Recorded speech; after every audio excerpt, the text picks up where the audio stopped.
Nodventina rano atsakaina ho an'ny gendarmerie pirenena ao Ambatoboeny. Toaka gasy 7 litatra, rongony 4 kilosy 300 grama.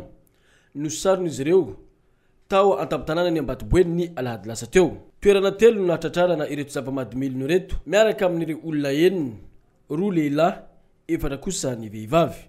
Telo zany nahatratrarana an'ireto zava-mahadomely reto tao amin'ny premier quartier eo amin'ny tanànan'ny Ambotradala ohatsika. Teo zany no nahitana ramatoa anankiray 80 taona io ramatoa io izay mivarotra rongony dia nahitana ihany koa toaka gasy teo amin'ny toerana io eo amin'ny 7 litatra. Vehivavy roa hafa indray moa zany no mivarotra ny toaka gasy fa toerana dera ihany, fa le ramatoa be 80 taona dia mivarotra rongony. Nahitana fonosana rongony izy io hitantsika io 7 ny fonosana rongony. Izay zany toerana voalohany. Toerana faharoa dia tao amin'ny Taria Ambatoatsimo any amin'ny 4e quartier izy io nahitana indray rongony lanja eo amin'ny 4 kilao eo zany. Dia zatovolahy 30 taona indray no mitazona sy mivarotra an'ireo rongony ireo, zany hoe izy zany isan'ny mpamatsy an'ireo olona eto an-tampon-tanàna eto ihany koa. Dia ny toerana fahatelo moa dia Tanambao any amin'ny toerana 2e quartier dia ramatoa lehibe anankiray ihany koa 15 taona no manao an'io asa fivarotana rongony io.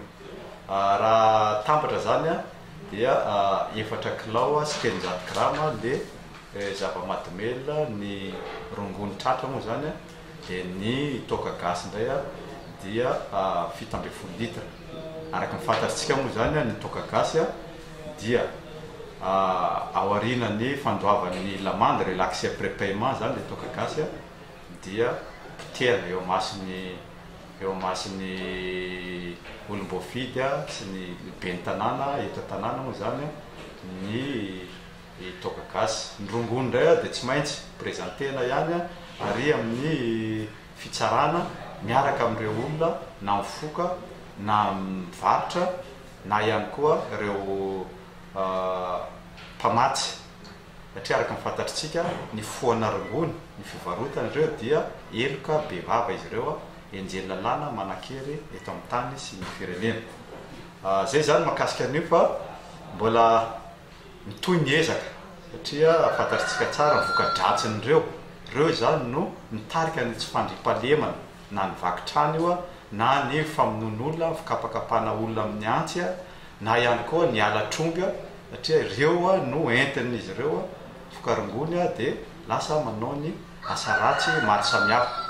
Ka mangataka ny fiarah-miasa amin'ny vahoaka izay amin'ny fanomezana loran'ny vaovao hatrany satria tsy vitanay mpitandro filaminana rery ny fanadiovana toy izao ny ady amin'ny tsy fandriam-pahalemana fa iarahana amin'ny salama amin'ny vahoaka rehetrarehetra.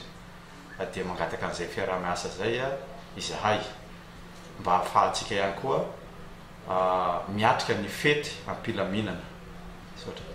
Marina fa tafiditra tao anatin'ny etsika fandaminana fampandriana fahalemana ny tanàna Ambatoboeny amin'izao fankalazana ny fety pirenena izao no isan'ny nahatratrarana ireto zava-mahadomelina ireto.